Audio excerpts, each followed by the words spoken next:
Guys, അസ്സലാമലൈക്കും. അസ്സലാമലൈക്കും. ഇന്ന് ഞങ്ങളൊരു 4 മണി പലഹാരമാണ് ഉണ്ടാക്കണേ. അതൊന്ന് കാണാം. ചെറിയ സിമ്പിളായിട്ടുള്ളതാണ്, പക്ഷെ ഭയങ്കര ടേസ്റ്റ് ഉണ്ട്.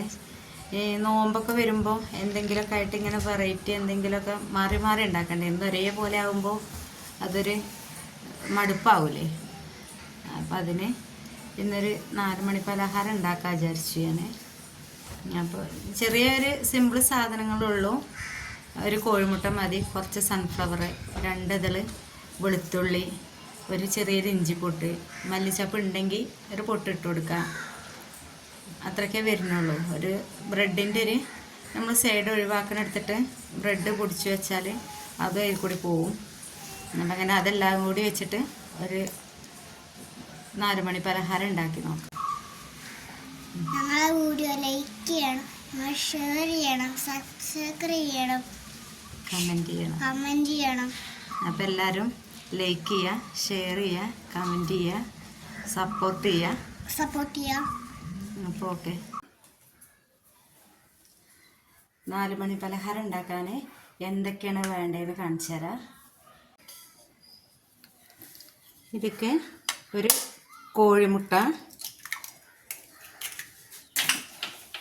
2 വെളുത്തുള്ളി, ഒരു 2 കഷ്ണം ഇഞ്ചി, ഒരു ഇത്തിരി മുളക് പൊടി,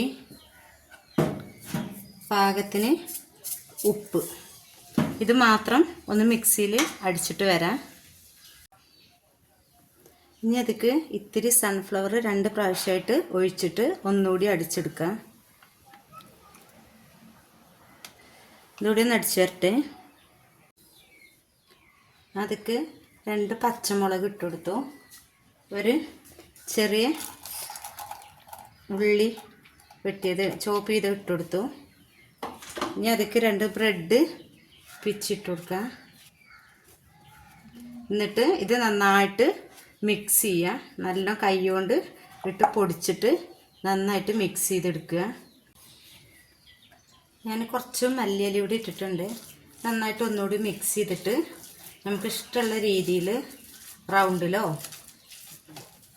കട്ട്ലേറ്റ് പോലെ നീളത്തിലോ എങ്ങനെ വേണമെങ്കിലും നമുക്ക് ഉരുട്ടിയെടുക്കാം. അപ്പം ഞാനിവിടെ ഉരുട്ടിയിട്ടാണ് എടുക്കണേ, ഉള്ള പോലെയാണ്.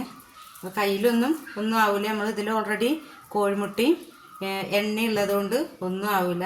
റസ്ക് പൊടിയിലിട്ടിട്ട് ഒന്ന് എടുത്തിട്ട് നേരെ നമുക്ക് എണ്ണയ്ക്കിടാം.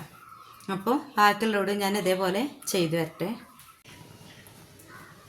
ഇനി എണ്ണ ചൂടായിട്ടുണ്ട്. ഇതാണ് ഞാൻ ഉണ്ടാക്കി വെച്ചത്. അപ്പം ഇനി ഇത് എണ്ണയ്ക്ക് ഇട്ട് കൊടുക്കാം.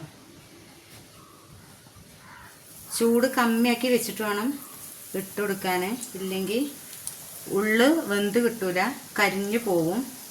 അപ്പോൾ ഇതൊന്നിട്ട് ഇളക്കി പൊരിച്ചെടുക്കട്ടെ.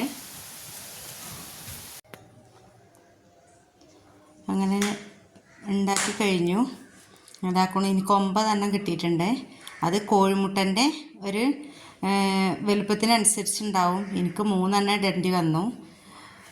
ഇതിന് മുമ്പൊക്കെ ഉണ്ടാക്കുമ്പോൾ 2 കൊണ്ട് ശരിയായിരുന്നു. അപ്പോൾ അതിലത്തെ കോഴിമുട്ടൻ്റെ വലുപ്പത്തിനനുസരിച്ച് ബ്രെഡ് ഇട്ട് കൊടുക്കുക. നമുക്ക് കയ്യിൽ ഇങ്ങനെ പിടിച്ച് ഉരുട്ടാൻ പറ്റുന്ന രീതിയിൽ ആവുന്നവരെ ഇട്ട് കൊടുക്കുക.